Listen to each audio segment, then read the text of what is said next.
नमस्कार. तुम्ही या ठिकाणी बसलेत आंदोलनासाठी. काय काय प्रक्रिया आहे, काय प्रकरण आहे? प्रथमतः मी सर्व महापुरुषांना वंदन करतो आणि आपण जो प्रश्न विचारलात त्याचं स्पष्टीकरण आपणास देत असताना मी सामाजिक कार्यकर्ता राजेंद्र लक्ष्मण आल्हाट, साहित्य सम्राट लोकशाहीर अण्णाभाऊ साठे, सामाजिक संस्था संचलित साहित्य सम्राट लोकशाहीर अण्णाभाऊ साठे राष्ट्रीय स्मारक समिती आळे महाराष्ट्र राज्य, महाराष्ट्र शासन समाजभूषण पुरस्कार प्राप्त.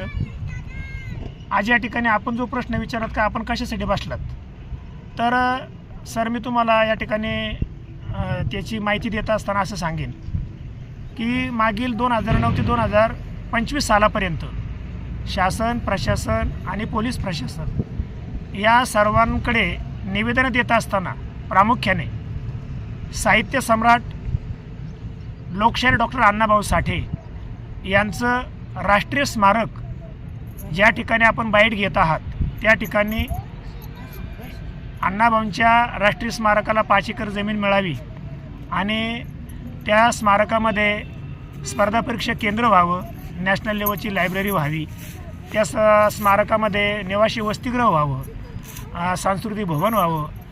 ज्या महाराष्ट्रासाठी आणि देशासाठी साहित्य सम्राट लोकशाहीर अण्णाभाऊ साठे यांनी आपल्या लेखणीच्या आणि शायरीच्या माध्यमातून, साहित्याच्या माध्यमातून संपूर्ण जगभर महाराष्ट्राच्या मातीचा नावलौकिक केलेल्या अण्णाभाऊंच्या बाबतीमध्ये इथे त्यांचं जीवनशिल्प चितारण्यात यावं, त्या ठिकाणी त्यांचा पूर्णाकृती पुतळा उभारण्यात यावा आणि हे अशा प्रकारचं सर्व बहुजन समाजाच्या हिताचं स्मारक होऊन ते 18 पगड जातीला खुलं करण्यात यावं.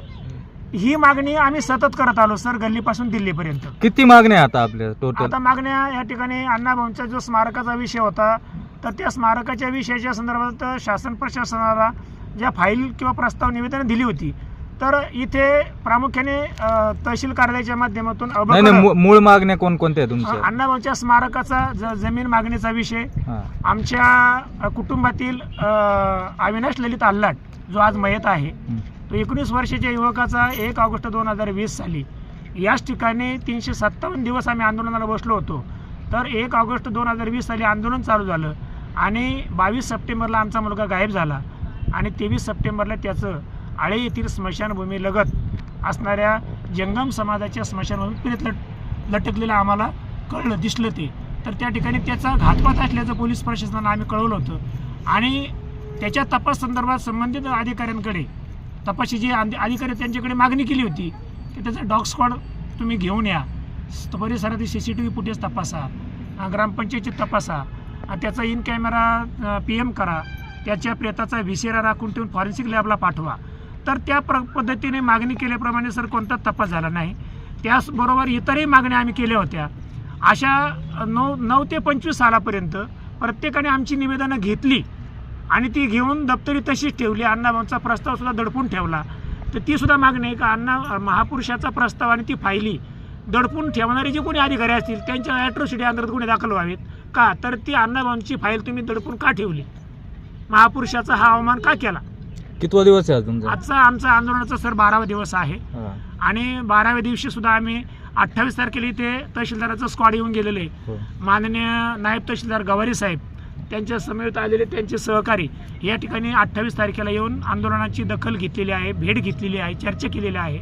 चर्चेअंती त्यांनी काय सांगितलं आहे की आता आचारसंहिता, GDP पंचायत समिती इलेक्शन आहे, तर पुढच्या काळामध्ये या ठिकाणी आपण इलेक्शन संपल्यानंतर प्रांत साहेबांच्या अध्यक्षतेखाली सन्माननीय DYSP साहेबांच्या उपस्थितीने सर्व विभागाचे अधिकारी, मग आम्ही राजेंद्र आल्हाट यांनी जी निवेदनं दिली होती मग कोणत्या विभागाने काय काम केलंय, मग त्याच्यात चौकशी लावणार आहे.